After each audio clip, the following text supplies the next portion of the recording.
आदरणीय गोरा जी और वाइस प्रिंसिपल सर, मैं निवेदन करूँगा आप इधर आकर बैठ जाएं, संजय यादव सर। और इस शुभ अवसर पर, बड़े महत्वपूर्ण अवसर पर, ऐतिहासिक अवसर पर यहाँ पर उपस्थित हमारे स्टाफ के वरिष्ठ साथीगण और 12th क्लास में अच्छा रिजल्ट लेके आने वाले विद्यार्थीगण, मैं सबसे पहले आप सबको प्रणाम करता हूँ। आज का दिन ऐसा है कि आपको प्रणाम करने जैसा ही है, इसलिए मैं आज आपको प्रणाम करता हूँ। मैं आपको प्रणाम कर रहा हूँ तो कहने से आपको तालियां बजानी चाहिए, सर आपको प्रणाम करता हूँ।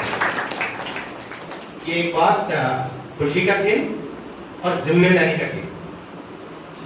It's not a day of happiness only, it is a day of challenge also, and we have to accept this challenge. What type of challenge? Challenge to go at a right destination. First, choose a right path to get a right destination. ये बड़ा काम होगा। ऐसा रास्ता यहाँ से चुन ले कि हमारी जो मंजिल जो हमने तय करके रखी है उस तक हम पहुंचे। क्योंकि यहाँ आकर के जब आप 12th क्लास पास होते हो तब बहुत सारे रास्ते जाते हैं। एक रास्ता इधर जाता है, एक रास्ता उधर जाता है, एक गुड़गांव की तरफ जाता है, एक पहाड़ से पूरे की तरफ जाता है ना। ये तो छोटे छोटे रास्ते हुए, लेकिन फाइनली रास्ता कहाँ जाता है? एक रास्ता दिल्ली की तरफ जाता है, मुंबई की तरफ जाता है, एक अमेरिका की तरफ जाता है, यूक्रेन की तरफ भी जाता है। तो हमारा रास्ता कहीं यूक्रेन की तरफ तो नहीं जा रहा है, ये तय करना है। इसलिए ये बहुत महत्वपूर्ण है कि what stream we have chosen for our next career. हम अपने अगले करियर के पड़ाव के लिए किस स्ट्रीम की तरफ जा रहे हैं, किस सब्जेक्ट को लेकर के जा रहे हैं, किस तरीके से अपने भीतर एक मोटिव महसूस करके और उसको पाने के लिए जा रहे हैं। यहीं से कुछ बनना आरंभ नहीं होता है, बल्कि यहाँ से तैयार होना आरंभ होता है। आपने स्कूलिंग का एंड किया है, now it is the last step of schooling. Now you will enter in the higher education. Now schooling education will be ended. School education आप जाके आपका खत्म हो गया, अब स्कूल नहीं कहलाएगा। At where you will get admission in that institution that will call college. आपका मेडिकल हो सकता है, इंजीनियरिंग हो सकता है, लॉ हो सकता है, दुनिया भर के डिफरेंट कॉलेजेस हो सकते हैं, पर आप कॉलेज में जाएं। इसलिए अपना सही रास्ता चुनना, हम जिधर जा रहे हैं वो रास्ता कौन सा है, वो बहुत सोच समझ के करने का है। बहुत सारा अब सोचना पड़ेगा। इसलिए कैरियर ओरिएंटेड चीज अभी आपको तय करनी है। और एक बात मैं अक्सर कहा करता हूं, लीक छोड़ तीनों चले शायर सिंह सपूत। तीन दुनिया में ऐसे हैं, हमारे बहुत बड़े कवियों ने पहले कहा है कि जो रास्ता छोड़ के चलते हैं, परंपरा को छोड़ के चलते हैं, लीक को छोड़ के चलते हैं, वो क्या है? एक होता है कलाकार, एक होता है सपूत, एक होता है कपूत, जिस पर माँ बाप कहते हैं तो पैदा ही होते हुए मर चुके गए, बोलते ना कई बार। आप लोग को तो नहीं बोलता, आप बोलते होंगे। पैदा माँ गालियां देती है, बोल भी देती है, माँ तो माँ होती है, वो कुछ भी बोल सकती है, लेकिन माँ ऐसा बोलती है ना, पैदा ही क्यों हुआ? तो लेकिन माँ कभी भी बद्दुआ नहीं देती, क्योंकि माँ ईश्वर होती है। बस सब कुछ कर लेगी, लेकिन कभी भी बद्दुआ नहीं देगी। गालियां देगी, मारेगी, पीटेगी, लेकिन कभी भी बद्दुआ अपने बच्चे को नहीं देगी। वो कुछ भी कर ले, कितना ही बुरा करके आ जाए, माँ सदैव बाहर से कड़क रहेगी नारियल जैसी, लेकिन भीतर बहुत पानीदार होगी। अपन फोड़ के खाओ, इसका मतलब नहीं माँ को फोड़ना शुरू कर देगा। तो माँ ऐसी होती है। इसलिए अपना अभी ये तीन जो होते हैं वो लीक छोड़ के चलते हैं। कभी एक बार जो कविता लिखती, दूसरी बार दूसरी में लिखेगा क्या ना, दूसरी लिखेगा। चित्रकार ने चित्र बना दिया, क्या हर बार उसी चित्र को बनाएगा? वो तो खेल खत्म हो गया। तो वो परंपरा से हट के कोई नई बात करेगा हर बार। दूसरे लोग भी उसकी नकल नहीं करेंगे, दूसरे कुछ और करेंगे। तो शायर, कवि, शेर कभी आपने देखा जैसे सनाम रोड पे जा रहा है, किधर जा रहे हो, घूमने निकल गया, बोलता है ऐसे क्या शेर, किधर जा रहा हो भैया, तेरी बात तो हम क्या पूछे उससे, वही पूछेगा जो पूछेगा।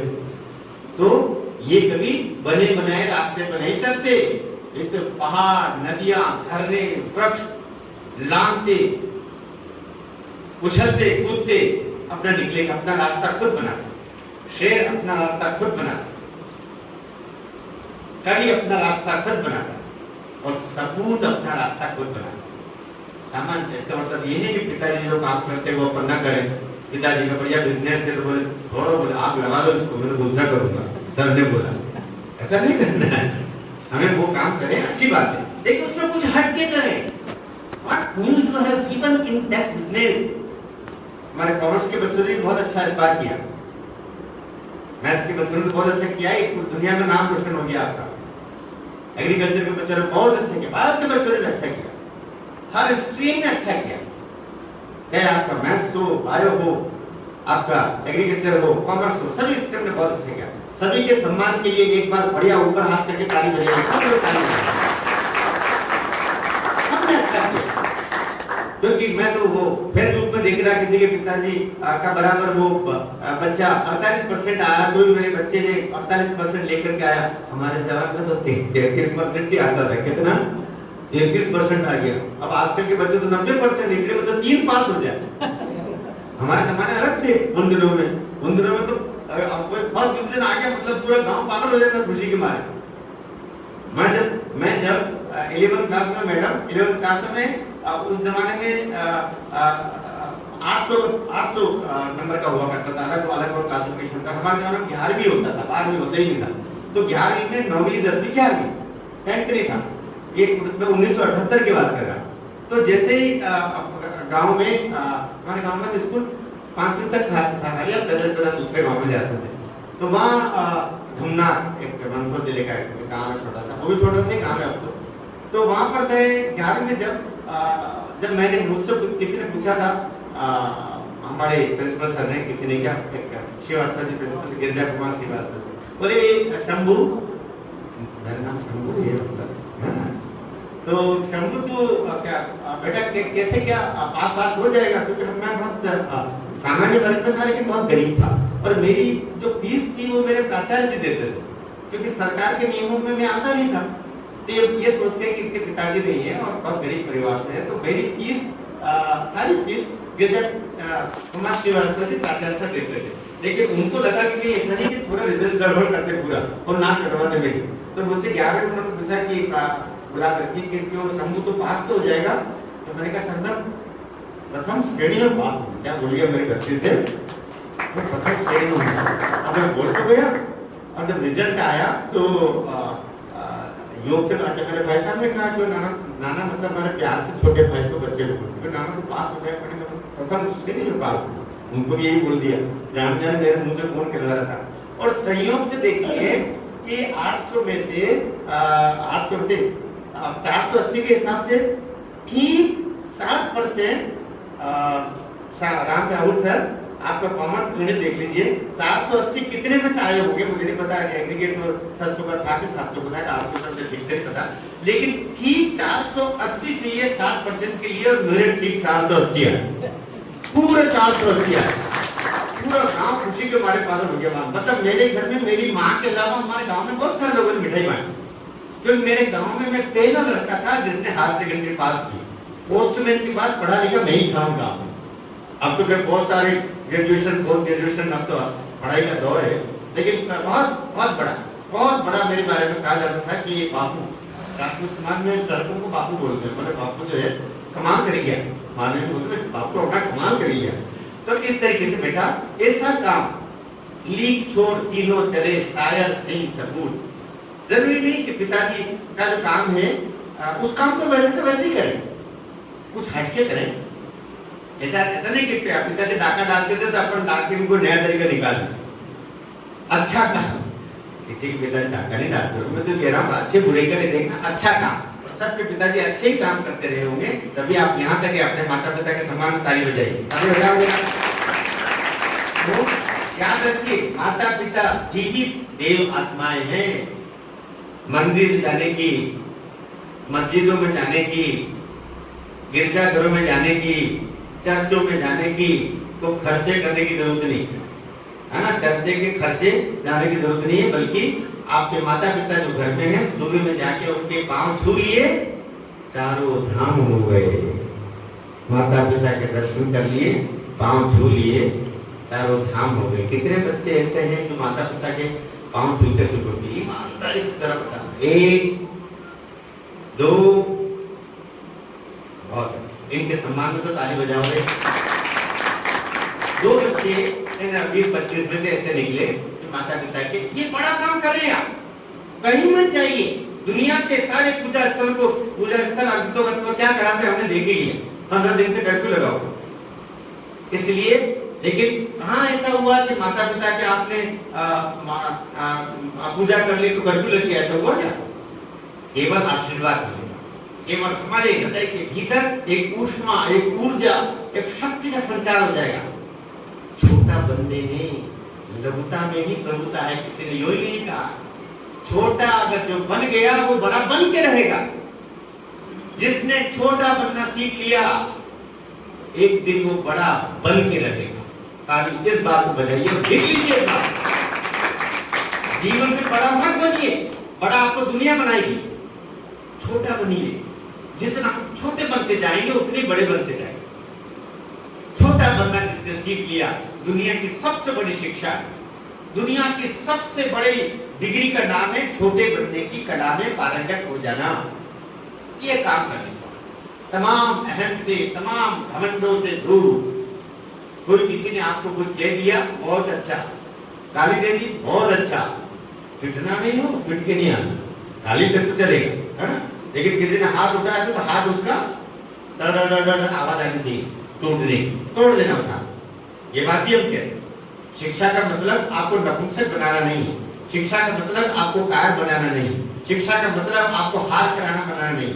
शिक्षा का मतलब ये नहीं है कि कहीं अन्याय हो रहा है और वहां पर भी आप चुप रह जाए, कहीं अधर्म हो रहा हो वहां आप चुप रह जाए। अगर आप अन्याय हो रहा है, चुप हो रहे हैं, धिक्कार है आपकी शिक्षा है। अन्याय हो रहा है, अधर्म हो रहा है, कोई लाचार है और उसके ऊपर कोई शक्तिमान और अत्याचार कर रहा है, फिर भी आप चुप हैं, आपकी तमाम डिग्रियां आपके हवाले कर दीजिए, कोई मतलब नहीं हो। आपके भीतर पौरुष को जगाना भी शिक्षा का उद्देश्य होना चाहिए। इसलिए बेटा, ये बड़ा ही एक महत्वपूर्ण आपका दिवस है। आज मेरे हफ्ते चढ़ गए आखिरी में जाने से जाने से पहले। तो आज आपका कचूमर बनाना चाहता हूँ। क्या बनाना चाहता हूँ? कचूमर, है ना। कचूमर बना करके और ये कहना चाहता हूँ बेटा कि अब जो समय है बहुत चुनौतीपूर्ण है, आसान समय नहीं है। और कोई अगर ये सोचता है कि मैं तो भाई एससी में आता हूँ, मैं तो एसटी में आता हूँ, मैं तो ओबीसी में आता हूँ, मैं तो ईडब्ल्यूएस में आता हूँ, ये सभी एक सीमा के बाद सब निरर्थक हो जाएगा।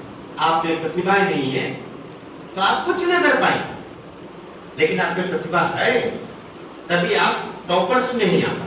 आप जितने आए हैं वो अपने अपने स्ट्रीम के, अपने अपने विषय के 5-5 बच्चे बुलाए। इसलिए मैं स्वयं आपके सम्मान में ताली बजाता हूं कि आप बड़ा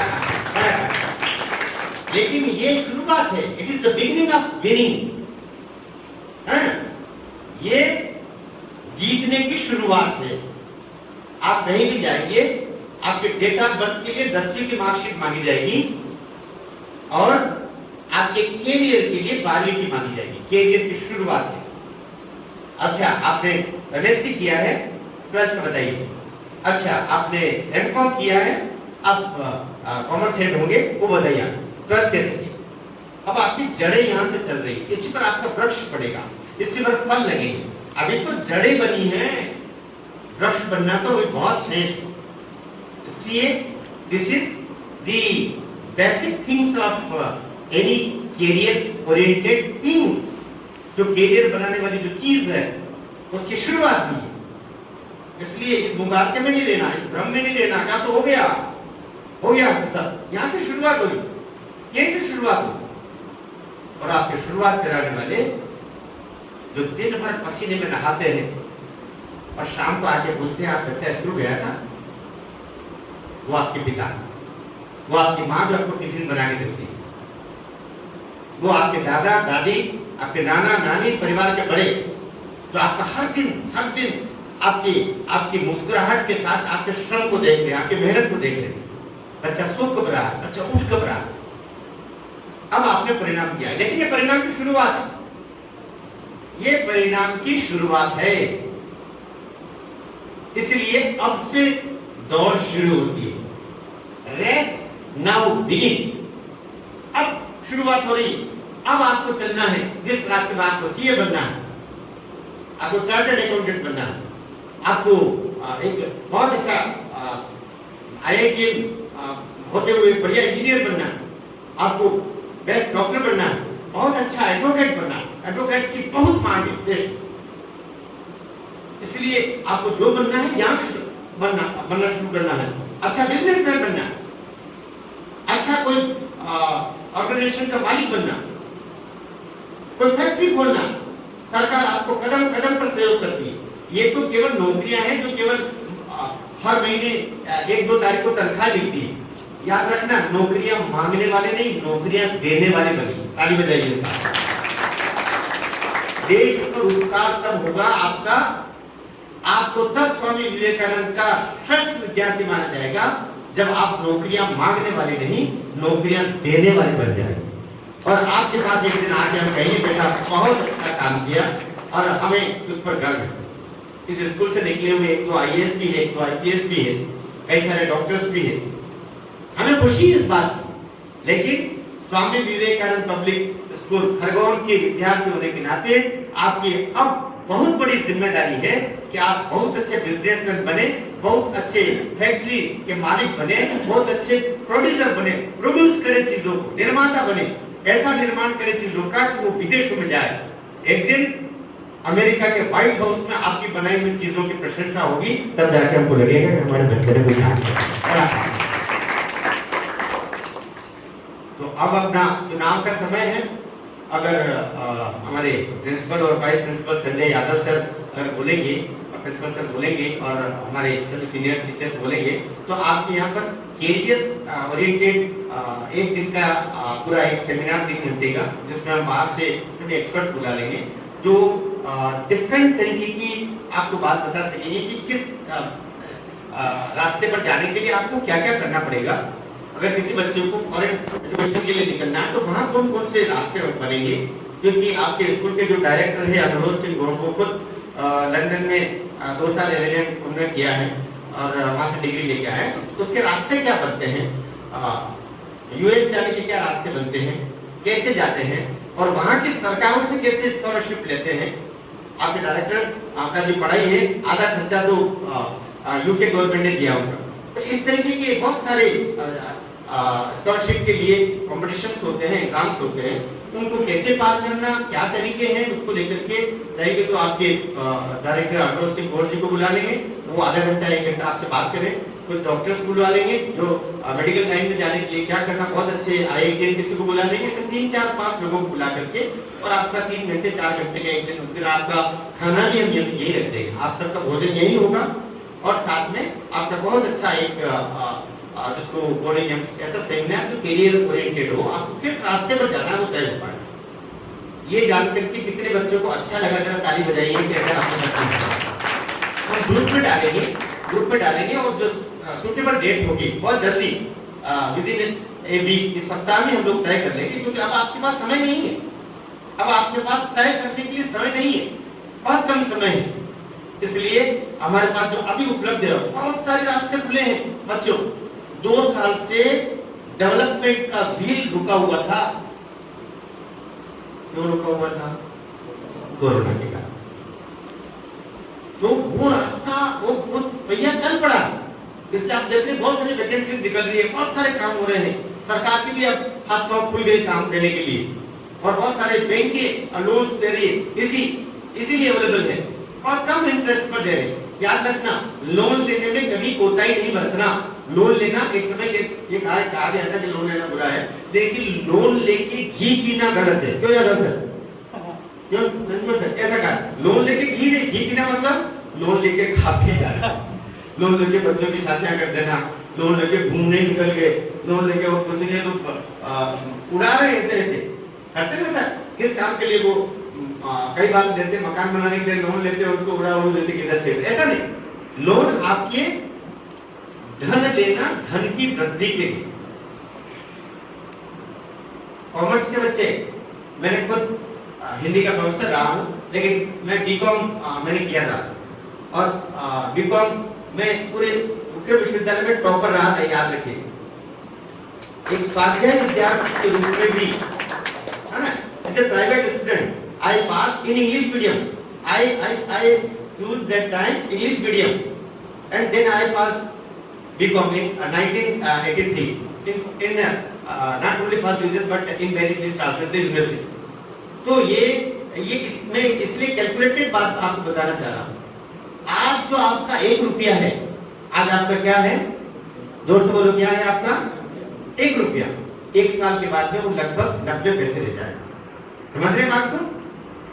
और सरकार आपको लोन देती है, सामान्यतया स्टूडेंट को 5-6% को देती है, अर्थात आपसे 5 या 6 पैसे लेगी। 1 रुपए का 6 पैसे लेगी, जबकि उस 1 रुपए की जो आपने पहले लिया था उसकी कीमत कितनी रहेगी 1 साल के बाद? 90 पैसे रहेगी। तो आपको कम से कम 3 पैसे का डायरेक्ट फायदा हो गया। आपने कुछ नहीं किया, वो लोन ऐसा करना नहीं है, लोन लेकर रख भी लेंगे तो भी 3 पैसे का फायदा हो। ये मैं 1 रुपया का हिसाब से बता रहा हूँ। 1 रुपया, 100 रुपया, 1000 रुपया, लाख, 10 लाख, करोड़ सबका लाभ होता है। आज आपने अगर 1 लाख लिया है तो 1 साल के बाद तो उस 1 लाख की कीमत 90,000 रह जाएगी और आपको ब्याज देना पड़ेगा 5 से 6,000 रुपया, जो स्टूडेंट की बात कर रहा हूँ। तो आपको 3,000 रुपया 1 लाख पर वैसे ही प्रॉफिट हो गया। और साथ में मान लो आपने कोई बिजनेस में लगा दिया, कोई फैक्ट्री खोलने में लगा दिया, कोई प्रोडक्शन सेंटर आपने खोल लिया, कोई सर्विसेज आपने खोल ली। ये जरूरी नहीं कि कोई आप प्रोडक्ट ही करें, आप सर्विस प्रोडक्ट करिए। सर्विस प्रोडक्ट करने का मतलब क्या होता है? सर्विस पैदा कर देना। आपने बहुत अच्छा होटल खोल लिया, सर्विस प्रोवाइड कर दिया, आपने टिफिन सेंटर खोल लिया, आपने कोई एजुकेशन कोचिंग सेंटर खोल लिया, आपने कोई एडवाइजरी सेंटर खोल लिया, आपने और कुछ नहीं। जो लोग परेशान होते, इलेक्ट्रिशियन नहीं मिलते, प्लम्बर्स नहीं मिलते, आपने एक सेंटर खोल लिया और 25-50 बच्चे ऐसे रखिए जो प्लम्बरिंग का काम करते हैं, इलेक्ट्रिशियन से। आपको 1 सेकंड की फुर्सत नहीं मिलेगी और मैं दावे से बोलता हूँ हर साल कम से कम 10 लाख रुपए आप कमाएंगे, वहीं पर बैठे बैठे कमाएंगे, सारा खर्चा निकाल कर। आप कीजिए तो, पटवारी, टीचर, ग्राम सेवक बनते बनते उम्र निकल गई। कुछ नया करें, आप लीक छोड़ जीनो चले, शायर सिंह सपूत, आपके वही लेके आता हूँ। कुछ नया करना, कुछ हट के करना, और ये आपने कर दिया तो मान के चलिए आपने इतना बड़ा काम कर दिया जिसके लिए स्वामी विवेकानंद स्कूल आपको कक्षा नर्सरी से 12वीं तक यहाँ लेकर के आया था। तो मेरी बहुत बहुत शुभकामनाएं। और 1 सप्ताह के अंतर्गत आपका ये यहाँ पर एक कैरियर ओरिएंटेड सेमिनार में हम लोग रख देंगे। मुझे सर ने और प्रिंसिपल सर ने यहाँ पर बोलने का बोला। मैं डायरेक्टर अनरोल सिंह बोर्ड के बिहाफ पर आपसे तो बातें की और मैं सदैव आपके साथ में जुड़ा रहूंगा। जब भी कभी आपकी बड़ी उपलब्धि हो, छोटी उपलब्धि हो, मुझे याद करें। मेरा नंबर आप जरूर अपने पास रखें। कहीं नाम डावाडोल हो कैरियर को लेकर के, किसी भी तरीके की, जीवन के किसी भी मौके पर, आपकी शादी हो तभी याद करना, कितने बच्चे याद करेंगे, सभी याद करना, क्योंकि शादी भी एक बड़ा अवसर होता है। मतलब वो भी जीवन का एक बड़ा आपका मांगलिक बेला का अवसर है। वो तो आपके माता पिता याद करेंगे, आप क्या करोगे? आप तो सब अपने अपने मगन रहोगे तब, लेकिन माता पिता जी याद करेंगे हमको। तो मेरी बहुत बहुत शुभकामनाएं। आपके चेहरे पर मुस्कुराहट बनी रहे, आप प्रसन्न रहें, आप नित्य नवीन ऐसी ऊंचाइयां करें कि आपको देखने के लिए हमारी पगड़ी नीचे गिर जाए, हमारी टोपी नीचे गिर जाए, तो इतना ऊंचा देखना पड़े कि हमारी आंखें थरथरा पड़े और खुशी के मारे हमारी आंखें डबडबा जाए। इतनी खुशियां हमको देना, मैं आपको प्रणाम करता हूँ। बहुत बहुत धन्यवाद, बहुत बहुत धन्यवाद।